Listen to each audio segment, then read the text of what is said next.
সরকারের সাংবিধানিক বৈধতা এগুলো নিয়ে প্রশ্ন তোলার মাধ্যমে কিসের দিকে ইঙ্গিত করা হচ্ছে? ফ্যাসিবাদ বিরোধী জাতীয় ঐক্য যেটা গঠিত হয়েছে, এটাই হবে আমাদের রাষ্ট্রের একমাত্র রাজনৈতিক শক্তি এই জাতির। সংবিধানকে যেটা স্পর্শ করে না, বাকি সমস্ত সংস্কার প্রস্তাবগুলো বর্তমান সরকার স্বাধীন মুক্তভাবে সেটা বাস্তবায়ন করতে পারে, সেই কনসেন্ট বারে বারেই দেয়া হয়েছে সকলের পক্ষ থেকে, এবং সেটা বাস্তবায়ন হয়ে যাচ্ছে ক্রমশ। যদি কিছু অপূর্ণ থাকে, নেক্সট পার্লামেন্ট এবং গভর্নমেন্ট সেটা বাস্তবায়ন করতে বাধ্য থাকবে। যদি এখন বলা হয় যে সমস্ত সংস্কার প্রস্তাবগুলো এখনই বাস্তবায়ন করতে হবে, ইনক্লুডিং কনস্টিটিউশনাল অ্যামেন্ডমেন্ট প্রপোজালস যেগুলো হয়েছে, তো তাতে করে কি অবস্থার সৃষ্টি হবে সেটা আমরা আগেও বলেছি, আজকেও বলে যাই। এর পিছনে অন্য কোনো উদ্দেশ্য আছে কিনা যারা বলছে, সেটাও আপনারা একটু বিশ্লেষণ করে দেখবেন যে এই অনিশ্চয়তা সৃষ্টির মধ্য দিয়ে অন্য কোনো বিষয় সেখানে আড়ালে বলতে চাচ্ছে কিনা, এবং তাদের উদ্দেশ্যটা কি সেটা আমি এখানে বিস্তারিত বলবো না।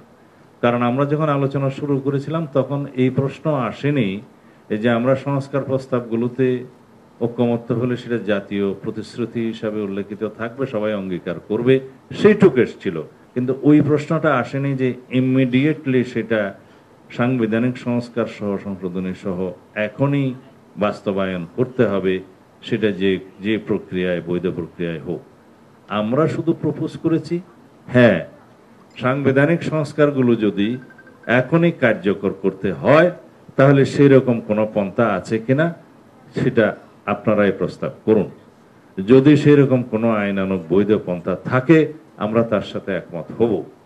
কিন্তু যদি এমন কোনো প্রক্রিয়া আমরা এলাও করি যে প্রক্রিয়ার মধ্য দিয়ে বিদ্যমান সংবিধানের সাথে প্যারালাল আর একটা সংবিধান কাজ করবে, তাহলে রাষ্ট্রে এটা নৈরাজ্য সৃষ্টি করার একটা সুযোগ সৃষ্টি করে দেয়া হবে।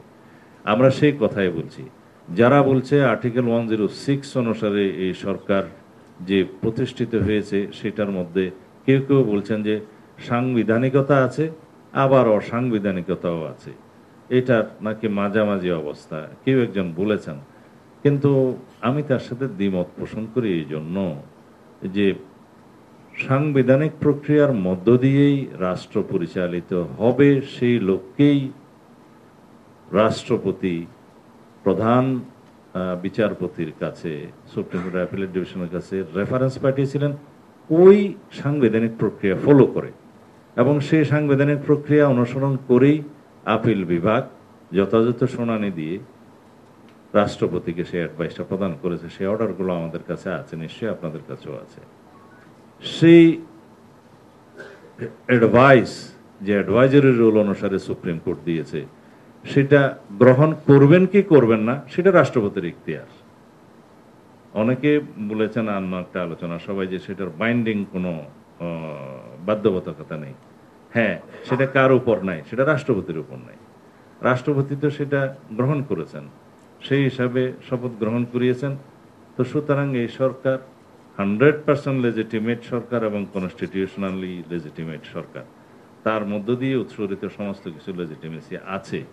এখন যারা প্রশ্ন তুলছেন যে এটা সোনার অর লেটার চ্যালেঞ্জ হতে পারে, তা আমি সেটার জবাব দিয়েছি, সোনার অর লেটার যেটা চ্যালেঞ্জ হবে 106 এর অ্যাডভাইজারি রুল, সেটা কারা শুনবেন? সেটার জন্য ফোরামিতে হচ্ছে অ্যাপিলেট ডিভিশন।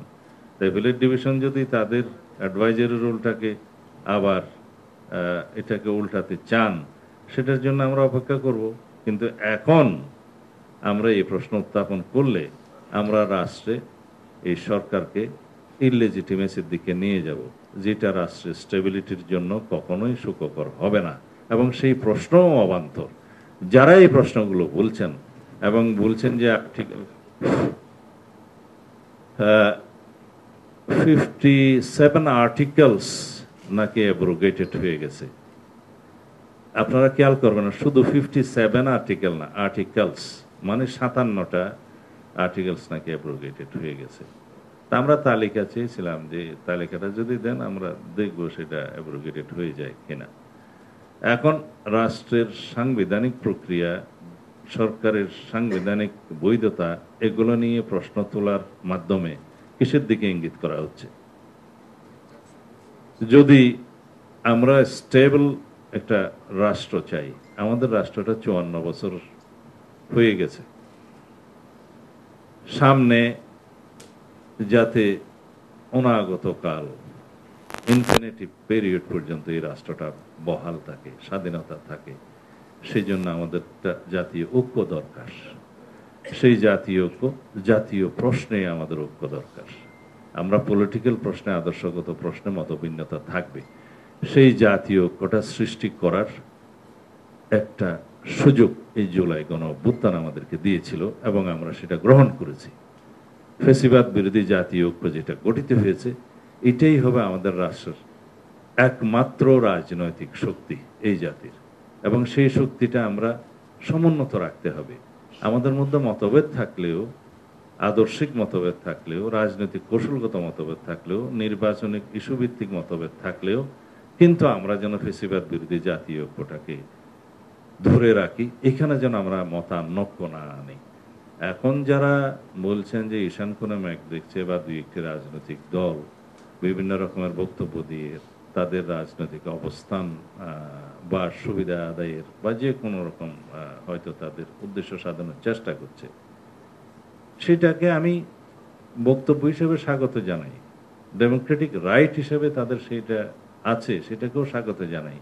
কিন্তু আমি বিশ্বাস করি এন্ড অফ দি ডে জাতীয় ঐক্যের স্বার্থে, ফ্যাসিবাদের পুনরুত্থান না হওয়ার এই প্রত্যাশার স্বার্থে তারা সবাই গণতান্ত্রিক পদ্ধতিতে ফেরত আসবেন, এটা আমাদের প্রত্যাশা।